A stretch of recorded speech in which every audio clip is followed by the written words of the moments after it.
Today's show is all about death and taxes.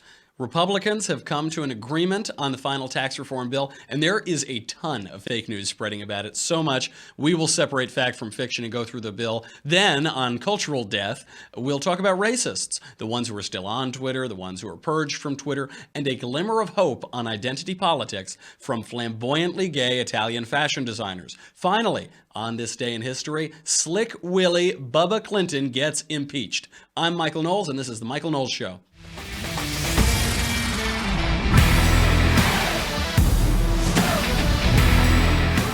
There is so much fake news about this tax plan. Oh my goodness gracious. What do you know about the plan? Marcia, what have you heard about the plan? Nothing. You've heard nothing. Well, that's because you don't read the news. But what everyone else is hearing, if they're on Facebook or whatever, is that it raises taxes on everybody, right? Washington Post reports, why are Republicans raising taxes on millions of Americans? That's Washington Post. Democracy dies in darkness. Fox News reporting the same lies. Here's the headline they ran in November. Senate Republicans' tax plan raises taxes on families earning less than $75,000. That's a total lie. Washington Post reported the same thing. Time Magazine, the same thing. Matt Yglesias, who wrote that piece for Vox, said, quote, "For those of more modest means, the news is not so good. By 2027, after most of the individual cuts in the bill expire and the corporate cuts remain, households earning between $75,000 and $100,000 will see, on average, no tax cut. And households earning less than $75,000 will see, on average, a tax increase. The shape is clear. Most people are paying higher taxes and the rich are paying less." This is a complete lie. This is did you catch what happened in there? Did you catch what he said? After the tax plan goes into effect, and then in 2027, this will change. In 2027, he's predicting 10 years out, but he leaves that out of the headline. You don't want to include that in the headline. So they're saying that once we cut taxes now, and then if those cuts expire in 10 years, taxes will go up. Yes, that's right. When you cut taxes, and then if 10 years later they don't make those tax cuts permanent, or they raise taxes, then taxes will go up. But taxes don't go up now. They are cut now. It is true. We could say that any tax cut is really a tax raise. If someone, any declaration of war is really a declaration of armistice. It will happen at a future point. We just can't quite say when. Virtually everybody gets a tax cut. Now, ironically, my taxes may increase slightly. This is very frustrating, but it's because I do well enough. For some reason, Shapiro keeps paying me, and I live in La La Land, where the marginal state and local tax rates are approximately 750%. So lefties have been saying that the tax plan is unpopular. CNN breathlessly reports, quote, "Public opposition to tax bill grows as vote approaches." In another article, also on CNN, of course, only 29% of Americans approve of the GOP tax plan. Now, what they forget to mention is that an even lower percentage of Americans supported Ronald Reagan's 1986 tax plan, which led to an uninterrupted quarter century of prosperity. They supported it. Fewer people supported it before that was passed. I wonder why that is. I wonder why. It just doesn't add up. When all Americans have to go on is mainstream media reporting, they oppose Republican tax reforms. But then when the reforms become reality, the people like them because it made them richer. And I don't want to go too far here. It's almost like saying there's a difference between the mainstream media reporting and reality, and further, that difference is intended to damage Republicans. I don't know. I'm just spitballing. That's just what it seems like to me. I don't know. So enough about the fake news. What is really in the plan? Well, most importantly, basically everybody gets a tax cut. Virtually everybody. I might even get a tax cut depending on how things shake out. The final version of the plan maintains 7 individual income brackets instead of the 4 as the House proposed, instead of consolidating it to 4. And it lowers the rate slightly, so the top rate falls from 39.6% to 37%. All of the rates basically fall. It's too bad. It would be better if we could consolidate these tax brackets, but c'est la vie. Everybody's basically getting a tax cut anyway. It just doesn't make it quite as simple as we had been promised by consolidating the brackets. The final bill scraps the personal exemption, but it just about doubles the standard deduction. That's fine. That comes out in the wash. It repeals the Obamacare mandate. Very, very good. The Republicans had trouble repealing Obamacare on their own. There was too much squishiness in the House and in the Senate. President Trump pushed for it, but it didn't quite come out, so that's fine. We'll repeal the Obamacare mandate in the tax bill. This is really good. This will almost necessarily lead to major reform, if not outright repeal of Obamacare, because we've now removed the funding mechanism for it. Excellent, excellent news. And also, this is a matter of personal liberty, an important matter of liberty. That Obamacare mandate is the first time in American history the federal government has said that every single citizen has to purchase a product from a private company, or there will be a penalty or a tax or a penalty tax or whatever you want to call it to get this thing through judicial review. Now that's over. This is very good news for American liberty, very good news for returning to a constitutional framework for our country. Now, the final bill doesn't eliminate the death tax. That's too bad. But it does double the exemption to it. So I think now it's around $12 million are exempt before you have to pay the death tax. We should get rid of the whole thing. All of that wealth has already been taxed at the income, the corporate level, the capital gains level, wherever. We don't need to tax you for dying. That's a stupid idea. But okay, that's fine. Doubles the exemption. Very good. Child tax credit doubles to $2,000 per child. This is also not a great idea, but I understand these people are working in the Senate. They have to go back to their constituents. They want a little insurance if this is painted by the Democrats as just a big tax break to the rich. Very easy for me to talk into a microphone, harder to face your constituents. Fine, who cares? It limits state and local tax deductions. Bad for me, good for the country. So in the final bill, it allows a deduction of up to $10,000 in state and local sales, income, and property taxes. Previously, it was basically unlimited.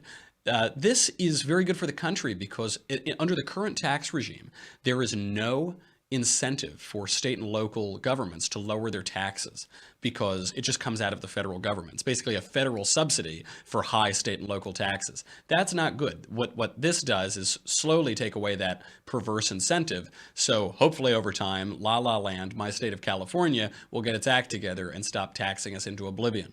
The final bill maintains the mortgage interest deduction for existing homeowners. This was a big demagogic aspect of tax reform. They said if you're going to lose the mortgage interest deduction, it's going to kill homeowners. They've allowed it to remain, whatever, not a big deal.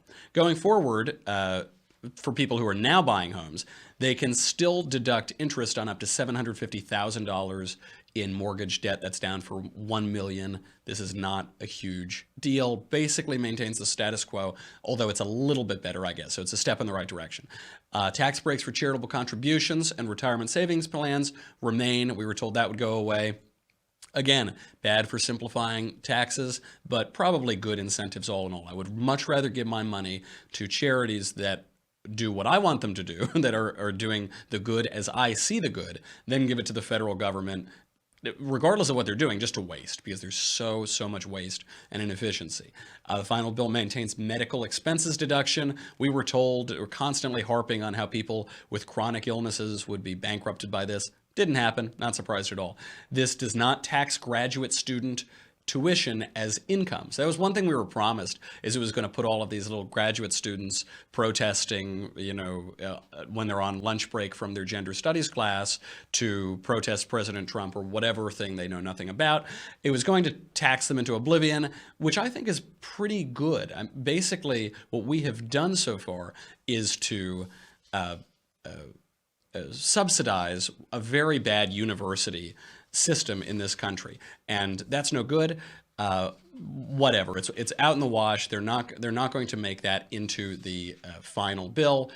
Fine, I guess. I was hoping we could maybe try to fix the universities and the crisis of higher education in the country through this tax bill, but that might just be too difficult. Sad.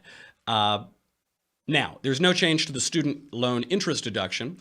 There's no change to education credits. There's no change to the graduate student taxation. There's no change to classroom expenses deduction. There's no change to capital gains taxation. On the individual level, this tax plan is fine, c'est la vie. But what this tax reform really focuses on is business. So the chief business of the American people is business. That means the deduction for pass-through income remains. The corporate tax rates drop hugely, bigly from 35% to 21%. Very, very good. Even Democrats have gotten on board with this before it was President Trump doing it, and now they all hate it. It eliminates the corporate alternative minimum tax. Very good. The alternative minimum tax is what happens where, because of the tax code, if in 1 year the U.S. business has major losses or something, or they're writing off losses, they have to pay a certain amount of tax. That's a terrible idea. We should have an alternative maximum tax. But that's very nice that we're getting rid of it. U.S. businesses holding assets overseas will now be allowed to repatriate that money at 8% or 15.5% for liquid assets. This is incredible. Currently, U.S. businesses have $2.5 trillion overseas because the U.S. had the highest marginal and effective corporate tax rate in the world practically. Now, we could bring that money back. It would be a huge boon for the economy, and all of the incentives are there to do it. This is pretty different from the last administration. Let's flash back to Barack Obama's attitude toward business. If you've been successful, you didn't get there on your own.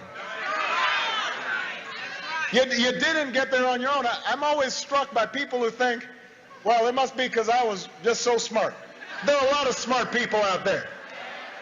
It must be because I worked harder than everybody else. Let me tell you something. There are a whole bunch of hard-working people out there.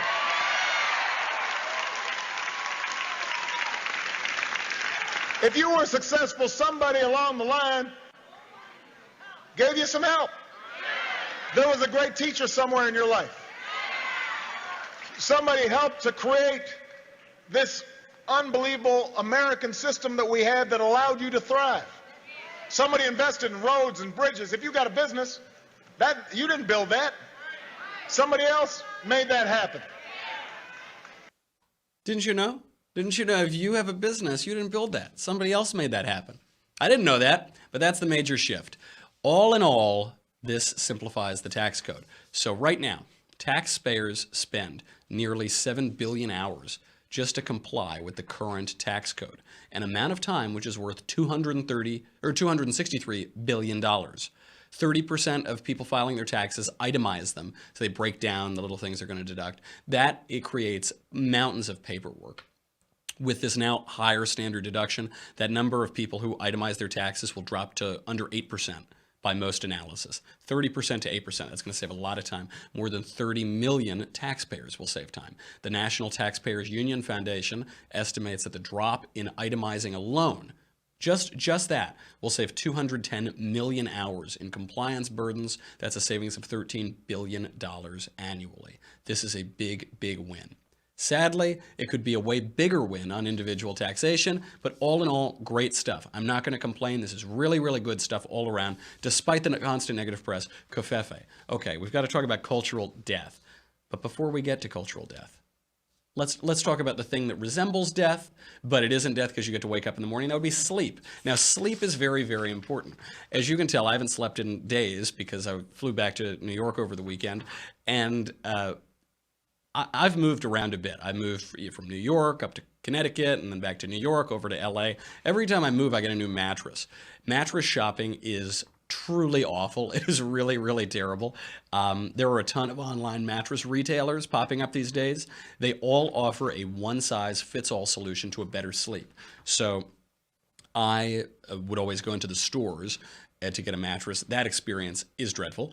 If you look online, they just have this one-size-fits-all. But guess what? One size doesn't fit all. Helix Sleep offers something that does not exist anywhere else. It is a mattress personalized to your unique preferences and sleeping style that will not set you back thousands of dollars. So what do? Go to helixsleep.com/Knowles. Knowles. Take their simple 2 to 3 minute sleep quiz, and they will build a custom mattress that will be the best thing that you've ever slept on. Now, 2 to 3 minutes, that is the maximum amount of time that I will do anything. That's the maximum. I'm a millennial. I don't want to move. I want to sit at my computer, and I have ADD. I can't focus on anything for more than 3 minutes. Luckily, it will not take a lot of time. For couples, they'll even personalize each side of the mattress. And this is very important because for me and my fiancée, sweet little Lisa, we have a particular sleep pattern.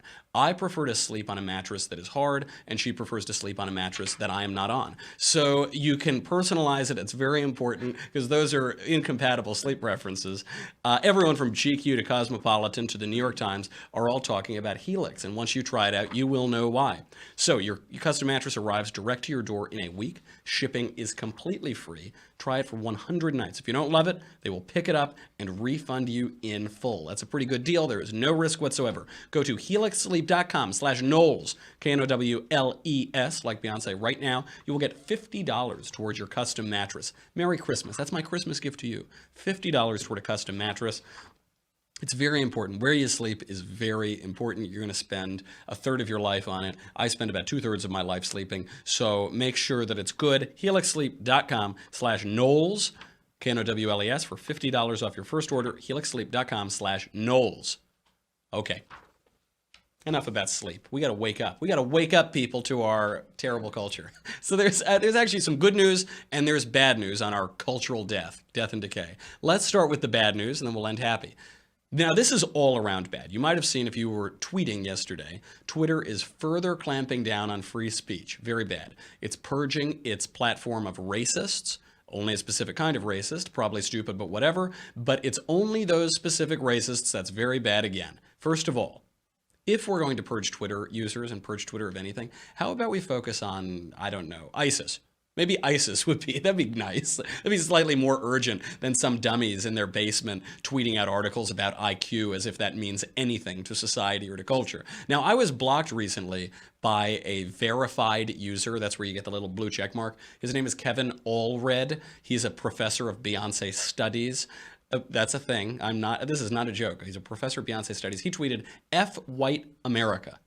F white America, all around. Very anti-white things, and he's still around. They haven't purged any of the anti-white racists, of course. So people who are of other ethnic backgrounds, they get to say whatever they want about white people, and there's no backlash. That isn't surprising. That part, I'm not surprised at all that Twitter has this double standard. If Democrats didn't have double standards, they'd have no standards at all. What is surprising is that there is apparently no rhyme or reason, even among the pro-white racists, as to who stays and who goes. So they let Richard Spencer, he's the famous one who has the fascist-looking haircut and got punched in the face on the street. They let him stay. They let David Duke stay. David Duke is one of the most virulent racists in the country. But they kicked off Jared Taylor.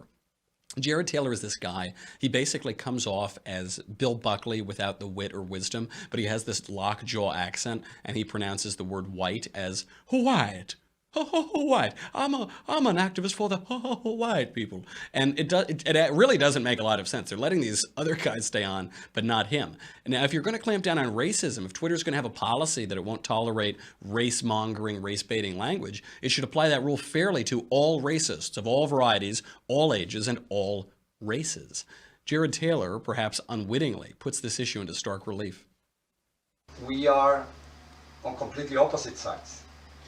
On the contrary, I think in a way, we are mirror images, in that you are fighting for your people, I'm fighting for mine.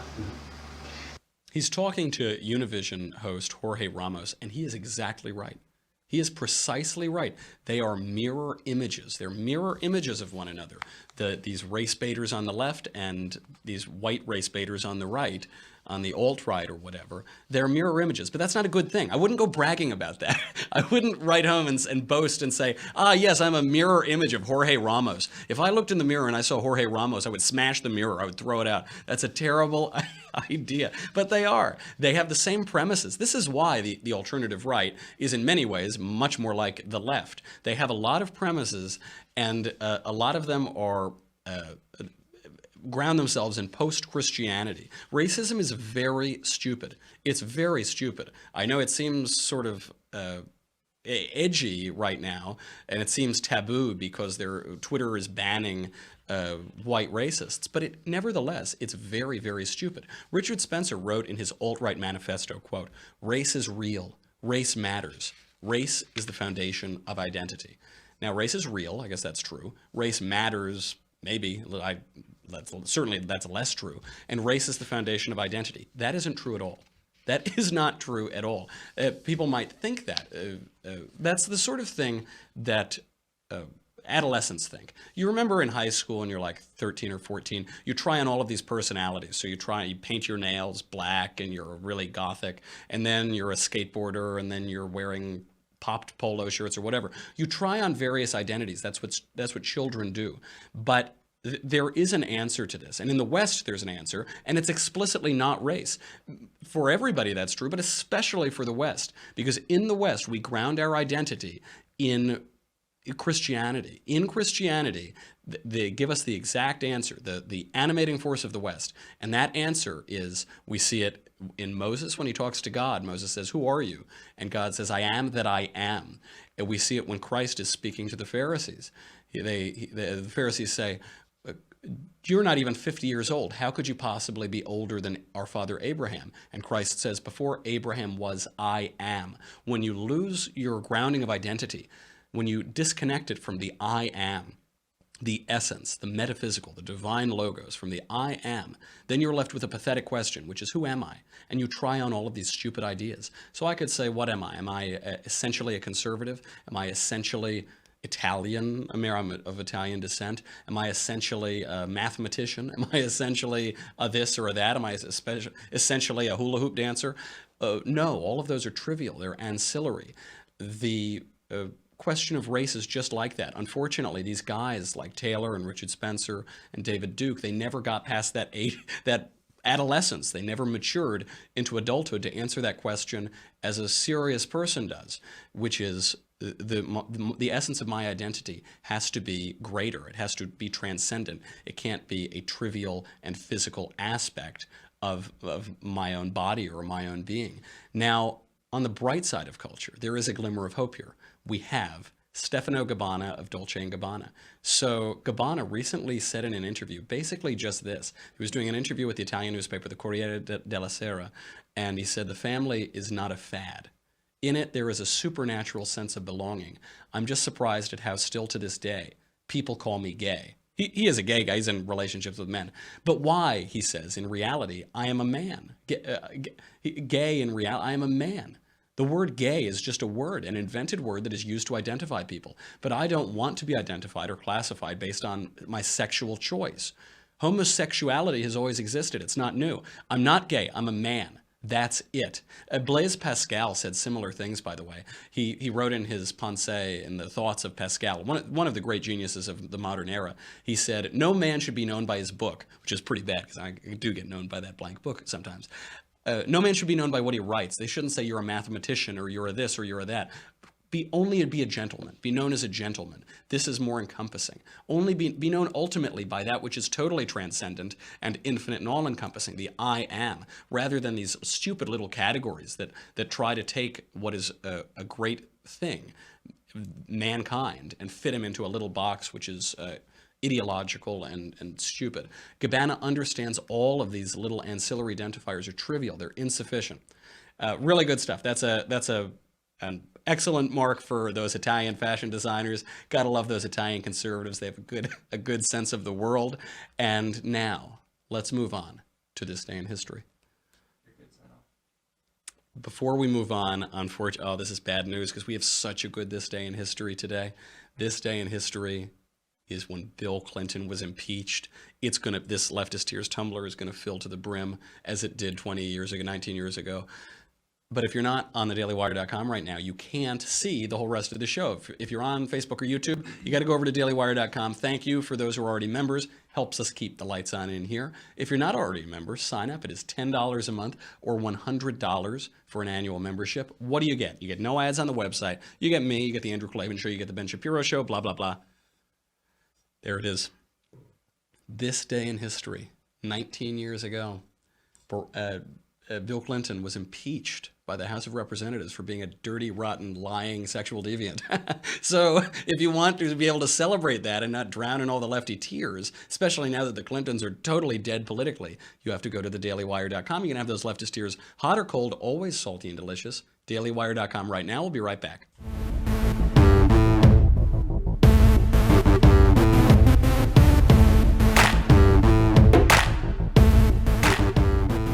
Are we ready now, Marshall? Can I do it now? Can we get into Bubba now? Yeah, we can do it. We can do it? Okay, it's time for This Day in History. This day in history. Oh, what a great day. I remember I was just a wee little lad on this day in history in 1998, but Bill Clinton was impeached for lying under oath to a federal grand jury and obstructing justice. Let's roll the clip. House Resolution 614 resolved that Mr. Hyde, Mr. Sensenbrenner, Mr. McCollum, Mr. Geekas, Mr. Kennedy, Mr. Booyer, Mr. Bryant, Mr. Shabbat, Mr. Barr, Mr. Hutchinson, Mr. Cannon, Mr. Rogan, and Mr. Graham are appointed managers to conduct the impeachment trial against William Jefferson Clinton. On this vote, the yeas are 228, the nays are 206. Article 1 is adopted. Sad for Bill. Now, why was he impeached? I did not have sexual relations with that woman. These allegations are false. But then, about 5 minutes later, he admitted this. Indeed, I did have a relationship with Ms. Lewinsky that was not appropriate. In fact, it was wrong.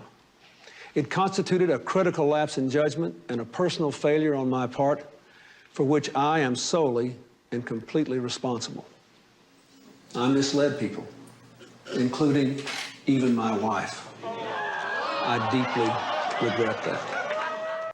That was quite a change. Now, how could Bill Clinton make both of those statements with a straight face? It's because he's also the guy who said this. Knew of your relationship with Ms. Lewinsky. The statement that there was no sex of any kind, in any manner, shape, or form with President Clinton was an utterly false statement.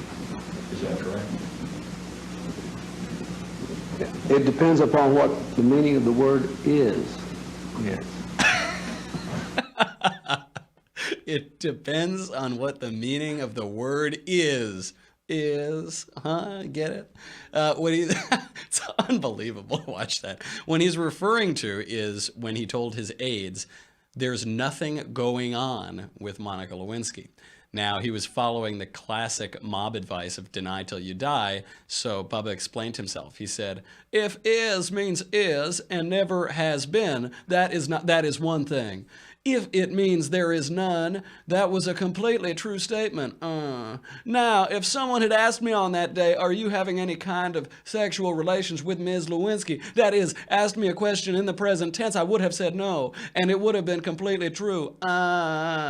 Completely true, he says. Completely true. Slick Willie Clinton. So he got impeached. Clinton was the second president in American history to be impeached. 4 charges were considered. There was perjury, obstruction of justice, a second perjury, and abuse of power. The first 2 passed. The House decided not to pursue the second 2. So he lied about a 1.5-year long sexual affair with Monica Lewinsky, a 21-year-old intern who, when he was 49 and 50 years old. So Democrats tried to play it off as some little fling. Clinton's associates and his wife and campaign managers smeared the women as bimbos and trailer trash. But remember, this isn't some fling. We're talking about the President of the United States and his employee, who is 28 years younger, certainly young enough to be his daughter. Consider for a moment the performed anger right now that we're seeing from Democrats at Roger Ailes, Bill O'Reilly, even Matt Lauer, Charlie Rose, on and on and on. What they did doesn't hold a candle to what Bill Clinton did. All of those guys doesn't hold a candle to what Bill Clinton did. Among the more lurid findings of the investigation against him are Bill Clinton's creative use of a cigar on the lowest level staff member in his employ. Sometimes a cigar is just a cigar, but not for Bill Clinton. And of course, Lewinsky wasn't the only accuser. Even at the time of the Lewinsky affair, former Arkansas state employee Paulette Jones was suing Clinton for sexual harassment, including his exposing Little Bubba to her in 1991, uninvited. Former White House aide Kathleen Willey accused Clinton of groping her without consent in 1993. Imagine then, we just saw this frank and fake resignation, but at least he had to go through it. Imagine that in 1993. Clinton admitted an extramarital affair with Jennifer Flowers. He's had variously documented extramarital affairs with countless other women. And Juanita Broderick, then a nursing home aide, claimed Clinton raped her so viciously that he made her bleed. Nevertheless, Clinton was acquitted, ostensibly because Democrats concluded that I did not have sexual relations with that woman really meant, yes, I did have sexual relations with that woman. You know, I mean, I understand how you could get confused. Now, it was a party-line vote, basically, for Democrats, who were joined by a handful of squishy Republicans, including Susan Collins, Arlen Specter, and Olympia Snowe. We can draw a few lessons from this affair. First of all, Republicans should not squish. Stop squishing. The Democrats don't squish. They don't do it. There was a party line vote. Republicans shouldn't do it either. There's no reward for doing it. Do we look back with pride on the legacy of Olympia Snow? We look back, there's going to be a big statue to Olympia Snow. How about Arlen Specter? No, I don't think so. Go big or go home. Winston Churchill explained why he would continue to fly after his third plane crash, a nearly fatal plane crash. They said, aren't you going to stop? Why are you doing this? You should stop flying. He says, I love life, but I do not fear death. Me too. Speaking of Me Too, only now that the Clintons are no longer politically useful to Democrats is the party willing to raise a ruckus over sexual assault. Convenient timing, very cynical timing. That's another takeaway, the cynicism. Democrat politics are always, at all times, cynical. The party of slavery, of the KKK, of urban destruction, of appeasement, of disloyalty and division. Very cynical party. Don't believe them. Some pearl-clutching Republicans think we should be wise as doves and innocent as serpents. That will not turn out very well for us. We have to be wise as serpents and innocent as doves. FBI agents last year texted about an insurance policy in case Trump won. They had that conversation in the office of the director of the FBI. Democrats have called for impeachment since last November simply because they don't like this president, and they really don't like how effective he has been. This investigation about Russian collusion may have been started just to stop Trump from getting elected. That's what a lot of evidence shows now. Republicans better not let themselves get played for fools. Okay, I always love when history relates to the present. It's always nice when we can learn some very important lessons from that. Okay, that's our show today. Tune in tomorrow. I'm Michael Knowles. This is The Michael Knowles Show. Get all of your mailbag questions in for Thursday. We'll see you then.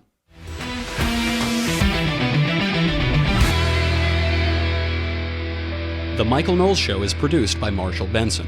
Executive producer, Jeremy Boring. Senior producer, Jonathan Hay. Supervising producer, Mathis Glover. Our technical producer is Austin Stevens. Edited by Alex Zingaro.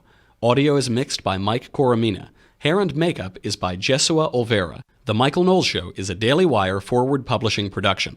Copyright Forward Publishing 2017.